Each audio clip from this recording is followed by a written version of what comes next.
welcome to this week's video. And these are just a few books from that shelf there in the hopes of lessening that shelf, but we still have books that are over there off screen that you can't see and just piles around everywhere. And then there's my TBR over there, that last shelf there. So just get through a stack of these and we'll read the back blurbs and yeah, just sort of showing these books off to you guys.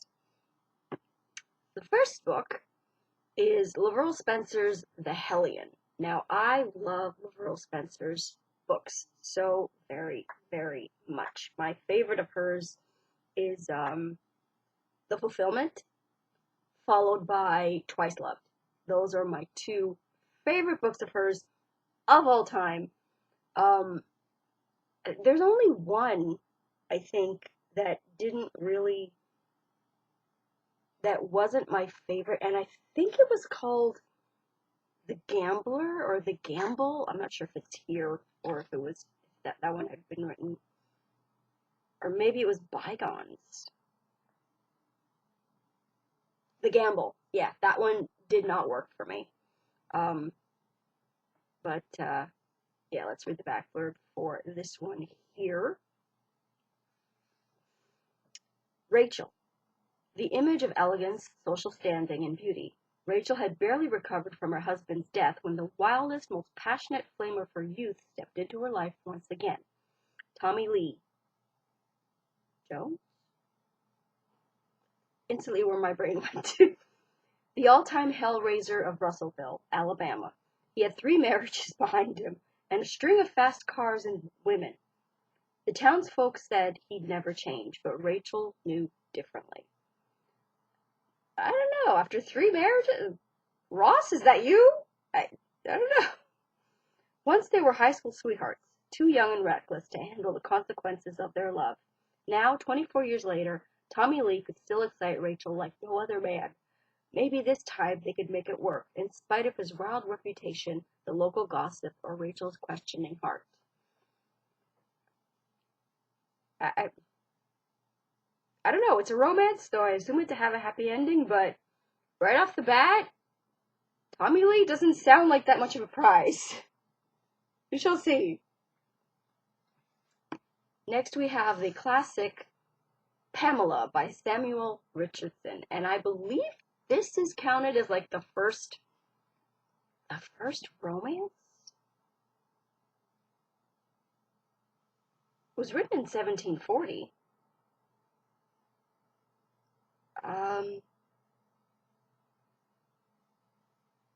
Yeah, it's obviously a classic. Unless I'm thinking of another book called Pamela, but I think it's this one that is considered to be the first romance. Let's read the back blurb, shall we? One of the most spectacular successes of the burgeoning literary marketplace of 18th century London, Pamela also marked a defining moment in the emergence of the modern novel. In the words of one contemporary, it divided the world into 2 different parties, Pamelists and anti-Pamelists. Oh, thank goodness this book did not come out. Thank goodness Twitter wasn't around back then. Because, we know that Twitter has opinions. And then BookTube and BookTalk and all that. Even eclipsing the sensational factional politics of the day. Preached up for its morality and denounced as pornography in disguise. You have my attention. It vividly describes a young servant's long resistance to the attempts of her predatory master to seduce her. Written in the voice of its low-born heroine by a printer who 15 years earlier had narrowly escaped imprisonment for the seditious output of his press, Pamela is not only a work of pioneering psychological complexity, but also a compelling and provocative study of power and its abuse. Definitely looking forward to this one. next we have another classic, and it's Thomas Hardy's Jude the Obscure. Now, I saw the movie. The movie with, I think it's Christopher Eccleston, who was one of the Doctor Who's, and Kate Winslet.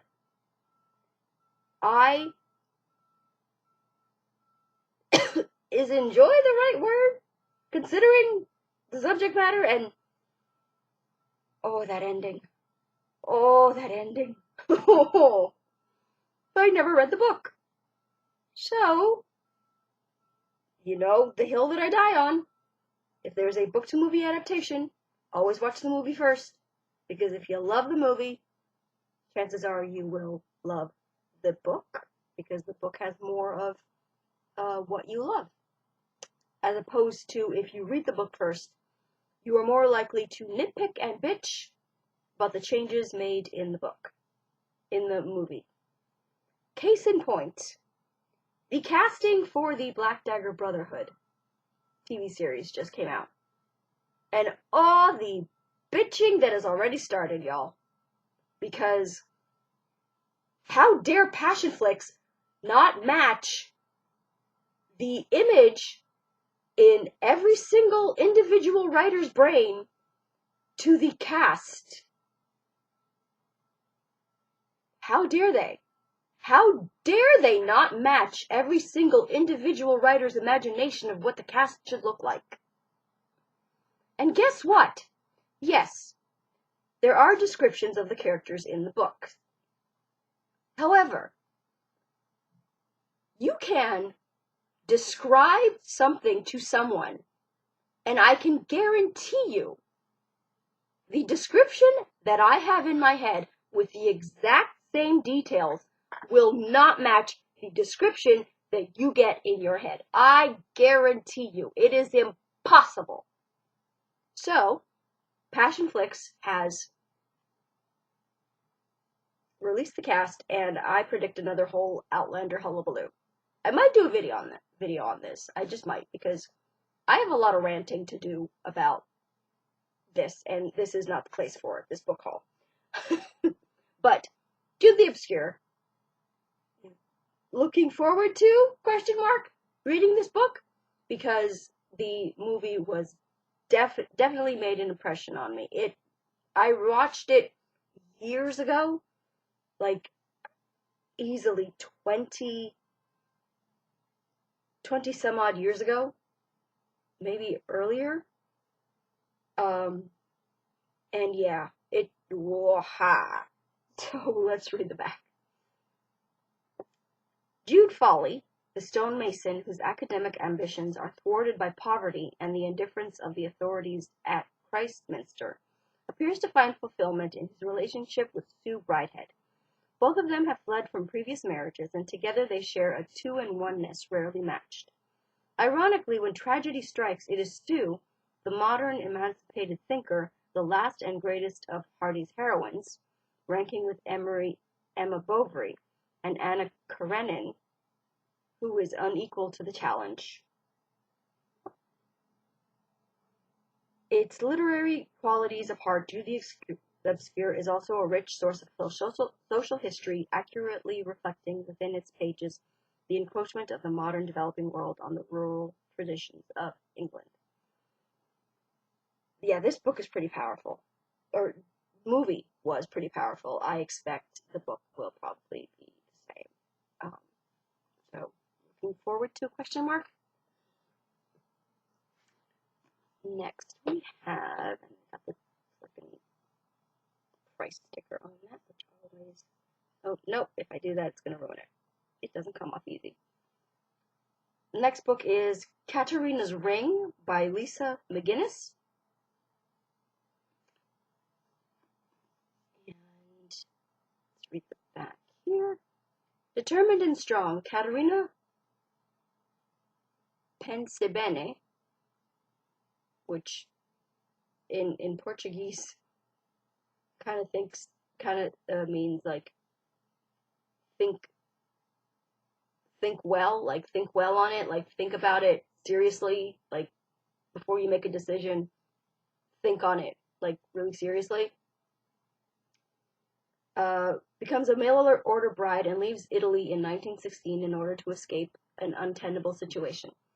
Witty and self-deprecating, her granddaughter, Julia Bryce, lives in California in the present day and is struggling to fulfill her dream of opening her own cafe. Juliet experiences an unfortunate tragedy which serves as the impetus to shake up her life and escape to her grandmother's homeland, where she enrolls in a 6-month cooking class in Lucca. While abroad, Juliet becomes romantically involved with a handsome Italian man, yet her own destiny dictates she is to return to California once her class ends.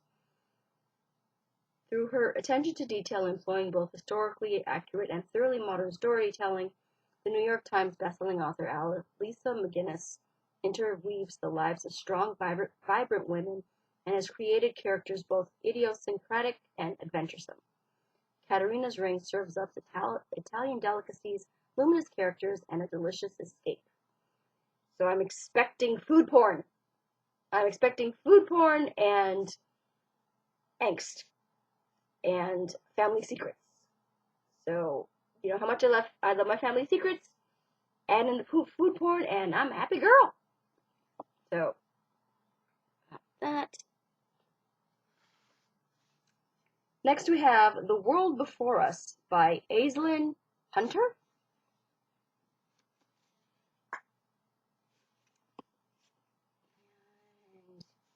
Okay, let's read the blurb on that. But the cover is really, really pretty. When she was 15, Jane Standen lived through a nightmare. She lost the sweet 5-year-old girl she was minding during a walk in the woods in the countryside in the north of England. Ouch. The child was never found, leaving Jane devastated. Now an archivist in her early 30s, Jane has become preoccupied with another missing person, a mysterious young woman who vanished from a Victorian asylum near the same stretch of woods more than a century ago. As the story moves between the museum in London where Jane works, the Victorian asylum, and the wooded estate around a sprawling country house that seems to connect both eras, Jane's past and present collide. This is a book that is unforgettably explores the large reverberations of small split-second acts, the irrepressible life behind everyday objects, and the enduring power of affection. So we got like missing people, escaped asylum people. Definitely looking forward to this one and how it sort of all seems to be all connected. Next we have Florence Adler Swims Forever. Oh no, that's the title, that's not the artist. The title is Florence Adler Swims Forever by Rachel Beanland. Why is she swimming forever? Where is she going? Atlantic City, 1934.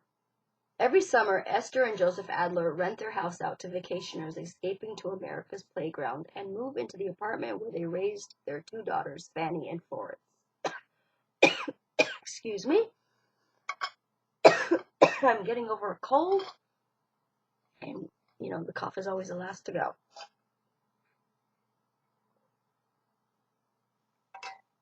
Oh, and if you are new here, my sister got me this water bottle. Just a girl who loves books. And it's so pretty. And I love it so very much. Just wanted to show off that in case you were new here. Now Florence has returned from college, determined to spend the summer training to swim the English Channel. Why? Why would you? And Fanny, pregnant again after recently losing a baby, is on bed rest, leaving her daughter Gussie in Esther's care. After Joseph insists they take in a mysterious young woman who we helped emigrate from Nazi Germany, the apartment is bursting at the seams. Everyone is safe under Esther's close watch until tragedy strikes during one of Florence's training swims. Esther makes the shocking decision to hide the truth about Florence from Fanny until her baby is born. Wow, okay. So I'm guessing Fanny dies. Probably swimming the English Channel. She pulls family into an elaborate web of secret-keeping and lies, bringing long-buried tensions to the surface that reveal how quickly protecting those we love can turn into betrayal. What does she say? Like, please don't tell me that she just says that Franny disappears, or no, Florence disappears. I have a feeling that that's where this is going, and that's just, in my opinion, that's just cruel. Oh, the next one is Rebecca by Daphne du Maurier. Now, I tried this book when I was young, and I could not get into it. Now that I am older and have sort of dipped my toe into reading classics and have found like classics that I actually enjoy, I thought I would give it a try, because my brain is different than it was then. And that is another hill that I will die on, is that you should not be teaching classics in high school, or even younger than that, because the way that schools teach classic literature, in my experience, 9 times out of 10, will make you hate classic literature. Because schools tell you what to think, and they tell you what they want you to think that the author meant with their words and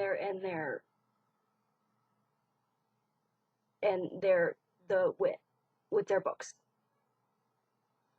rather than letting you read the book and enjoy it and come to your own conclusions about the classic literature that you are reading. That is a hill that I will die on. You should not be learning about classic literature until you are in college, at least, at the earliest, because in high school, in elementary school, you do not have the brain, in my opinion, the brain maturity to appreciate the writing style of classic literature and the way that classic literature explores certain themes and characters and plots, in my humble opinion. Because I have gone back and reread books that I hated in school, and I actually enjoy them now,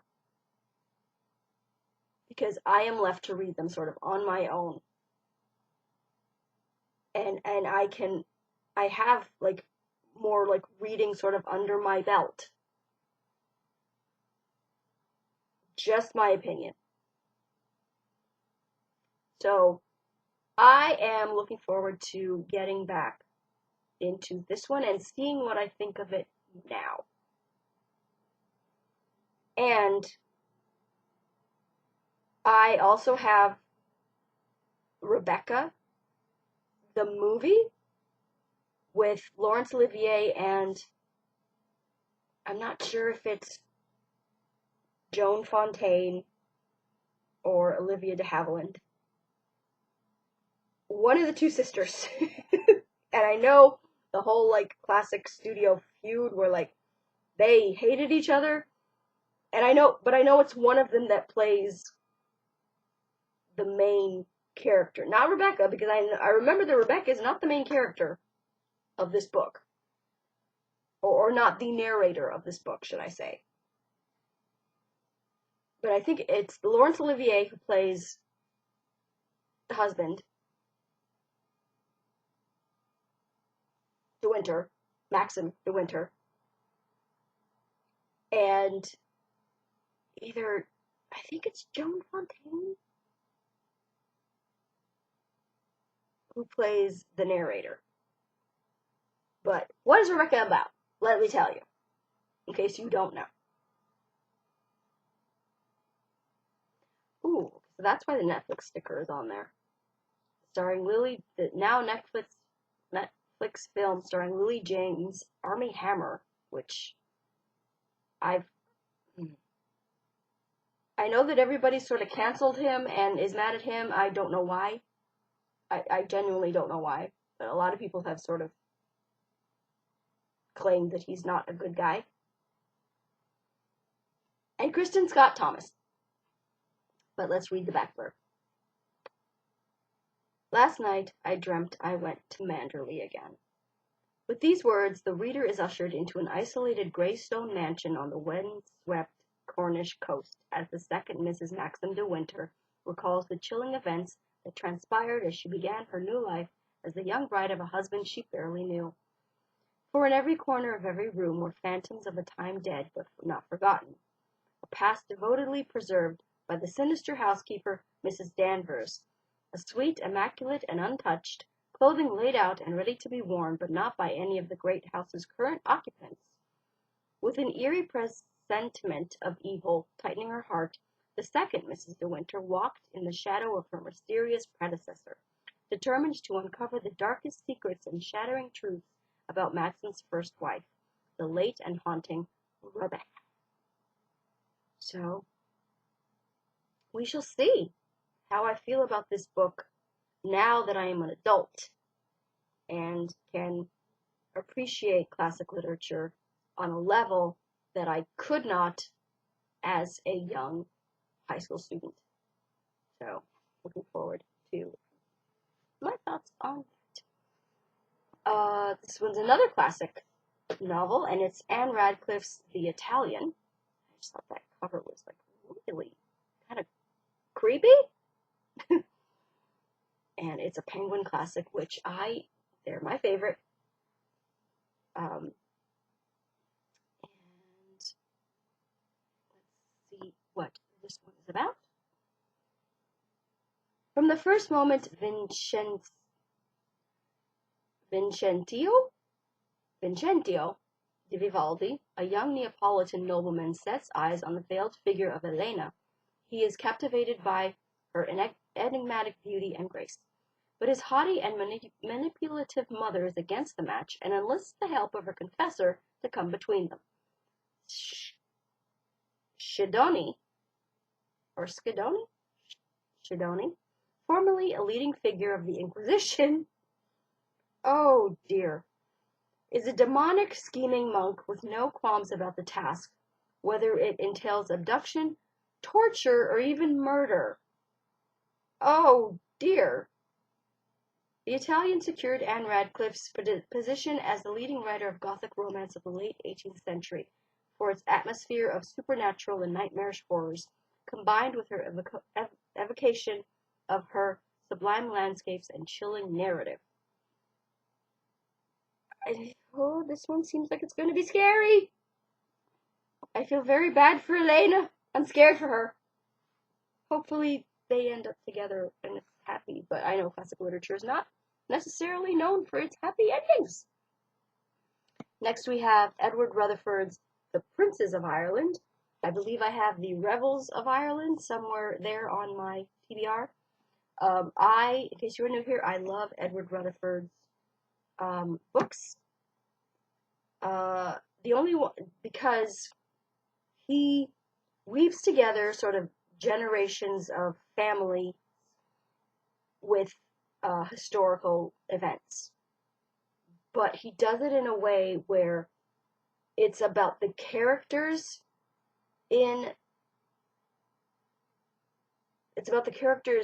first, in my opinion, and their relation to the historical events rather than the other way around.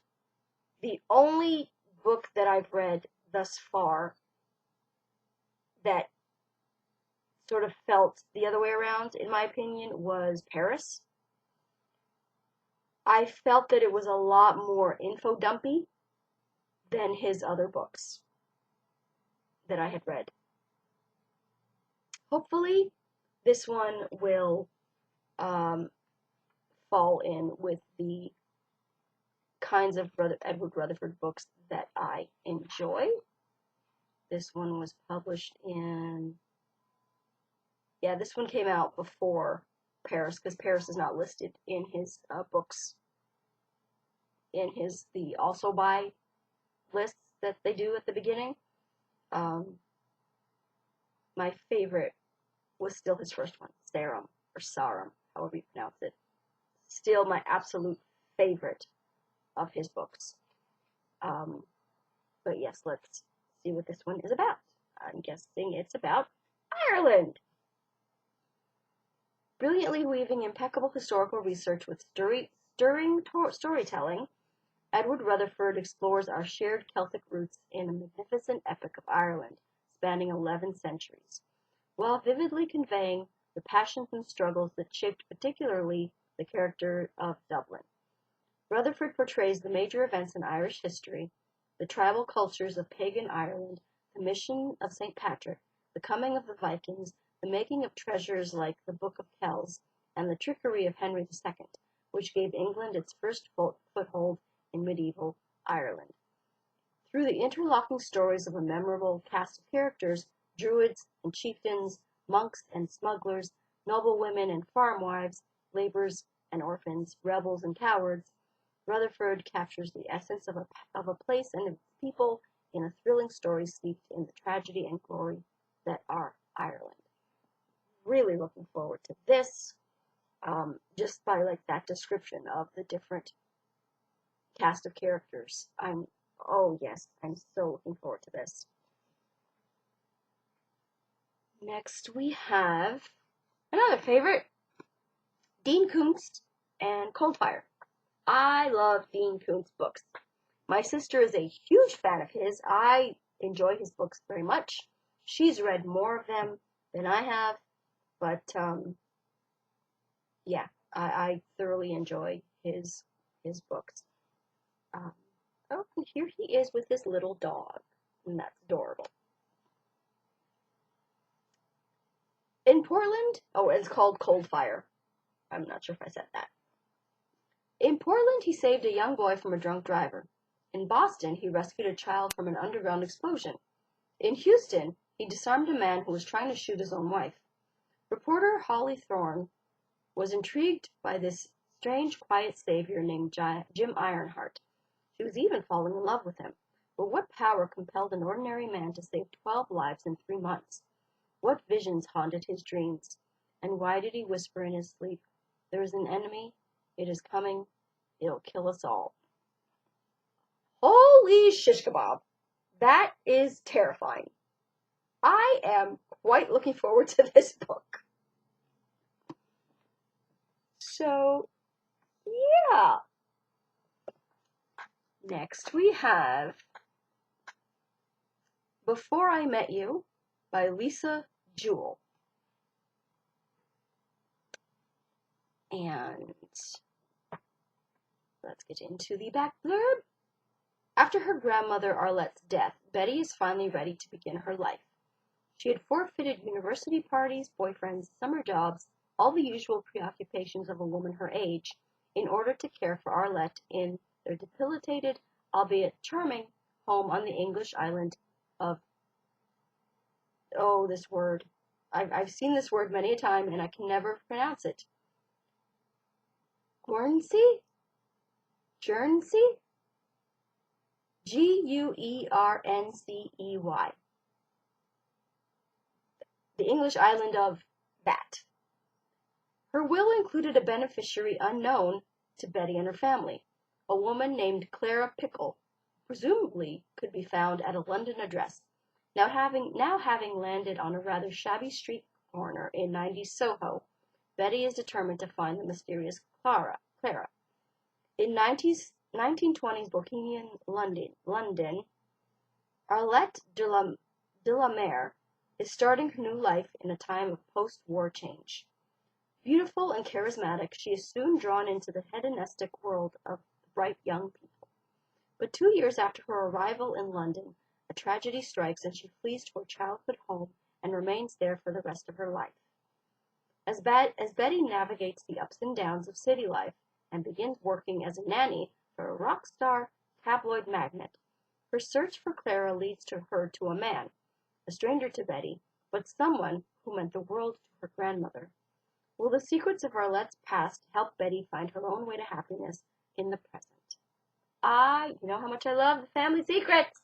And, set in the Jazz Age? It's London, though. But, still, it's the Jazz Age. I'm here for it. I'm currently working on a book, Good Women, that is set during the Jazz Age, and it's about these two friends who they accidentally do something very, very bad and then have to leave their Virginia town and take on new identities and try and start new lives in Los Angeles in the 1920s. So that's what I'm working on. And the last book is Leaves of Fortune by Linda Barlow. Now, this book I picked up because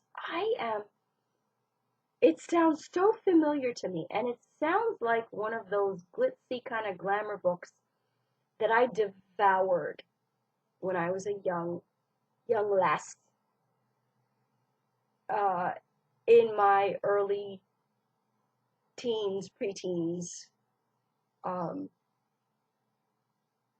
I don't remember what happens in this book. And just look at that like insert or in end papers or whatever they're called. I mean, oh my God, that is just beautiful. But yes, let's read the blurb for it. For they shall have prosperity, but neither joy nor peace. Such is the cruel legacy that has plagued the strong, willful Templeton women since the 18th century.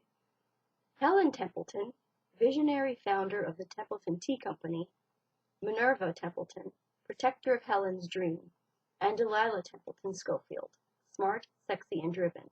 She is determined to break with tradition and put her own mark on the family dynasty. The year is 1986.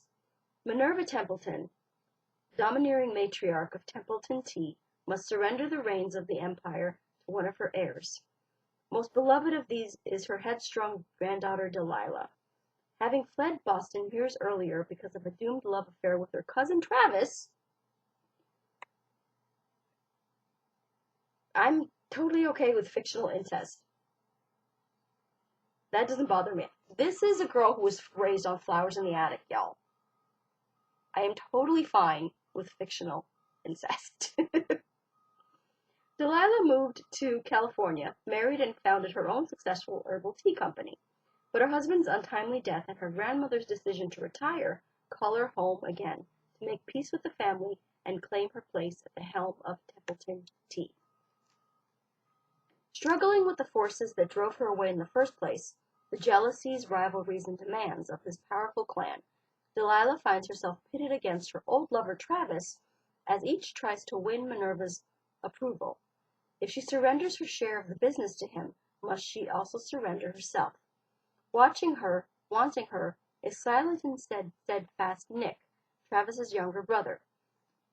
Also her cousin, I'm assuming. He offers her a passion that belies his gentle nature, but can she ever love him as intensely as she once loved his brother? So, smoldering with sins, secrets, and forbidden passion, Leaves of Fortune is a fast-paced, compelling story that takes you behind the scenes of a vast business empire and into the turbulent lives of the spirited women who live and love in its shadow. You know, I love these kinds of family sagas. So, this book sounds so familiar to me. Like, the title of this book and the basic, feel of this book sounds so familiar to me, but the characters do not. I don't remember any of these names. But let me see when it was published, just to see when would I have read this book. 1988. So yeah, like around like 1988, I was 10 years old. So obviously, I read this a few years after it came out. But yeah, this was around like that time when I was reading like adult type family saga type glitzy glamour books that I absolutely loved and devoured and still do to this day. So yeah, that was a small little peek at the massive much books that I still have to show you.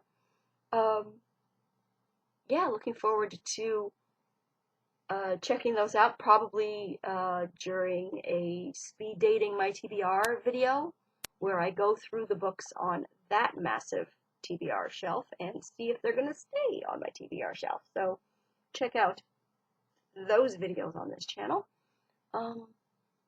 Yeah, so that's going to be it, excuse me, for this week's video. Follow me on Twitter, or let me know if you've read any of these books and sort of what you thought of them. And yeah, that's going to be it for this week's video. Follow me on Twitter at twitter.com/authorejamie. Like my Facebook page at facebook.com/authorejamie. And I will talk to you guys next time. Bye!